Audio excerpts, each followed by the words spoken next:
After 6 months of planning, we've finally decided on the countries we wanted to visit on our first trip to Europe. 4 countries, 2 weeks. Come join me and Riley as we tick off one by one some of our dream destinations.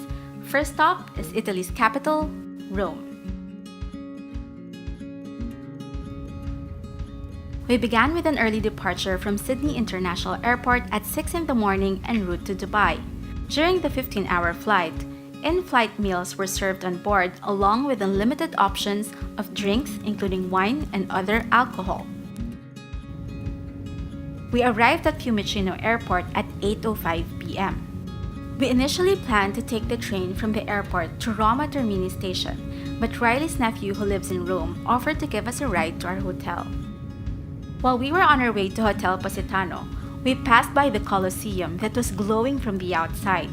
The beautiful stone arches were illuminated by those yellow-colored bulbs. It was an amazing view. We quickly checked in our hotel and ended our first night in Rome with authentic Italian dinner at a nearby restaurant with Riley's relatives. We started our second day in Rome early to make sure we get to visit all the places we wanted to go on our one-day tour of the city.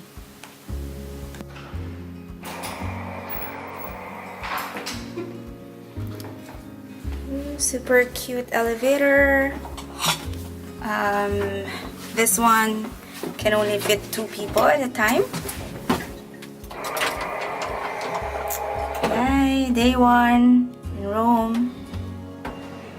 We bought 2 24-hour ticket passes from a vending machine at the metro station for €7 each. The pass allowed us to take unlimited metro, bus, and train travel within Rome for 24 hours from the time of validation. Our first stop was the Colosseum.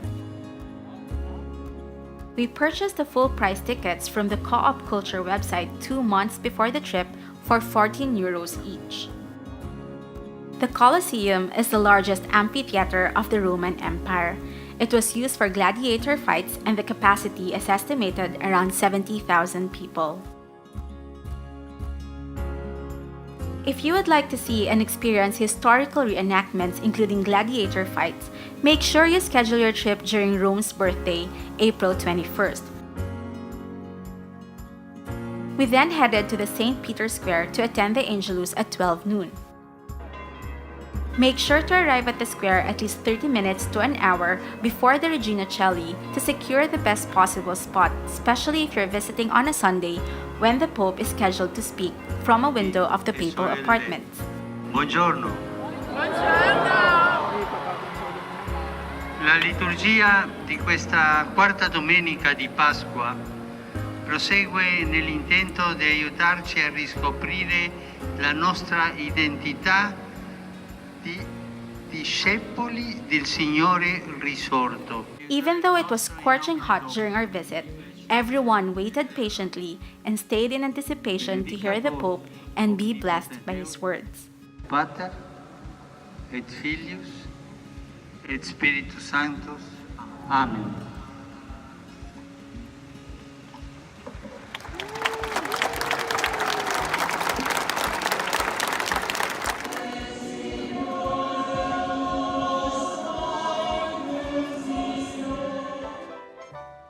Right after the Angelus, we visited one of the largest churches in the world, St. Peters Basilica.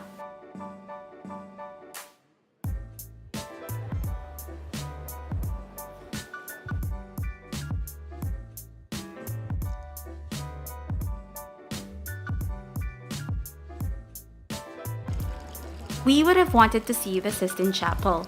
Unfortunately, it is closed every Sunday except the last Sunday of each month. If you're planning to visit the chapel, the adult ticket price is at €16 each.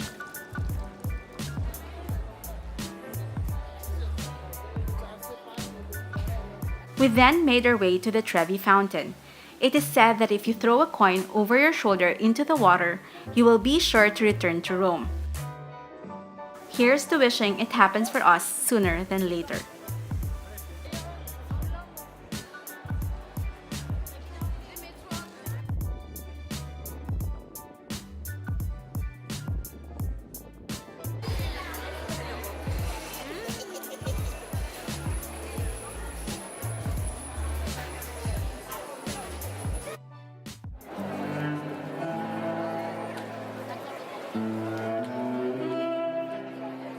Our last stop was the eighth wonder of the ancient world, the Pantheon.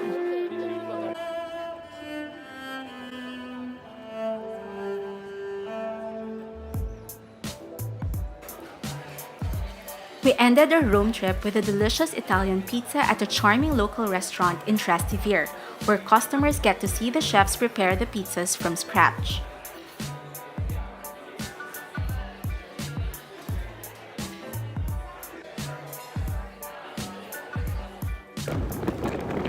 Good morning! We're off to Pisa and Florence today. Our train arrives at around 6:05 and it's currently 5:30 in the morning and we're up. Riley! Say hi! Rome definitely did not disappoint. So glad to have started our Eurotrip in the city, learned so much about the country's history, saw amazing architectural sites, and felt God's presence during our visit to the Vatican. If you would like to follow our Pisa and Florence journey, then please subscribe to my channel so you get notified when the video is up.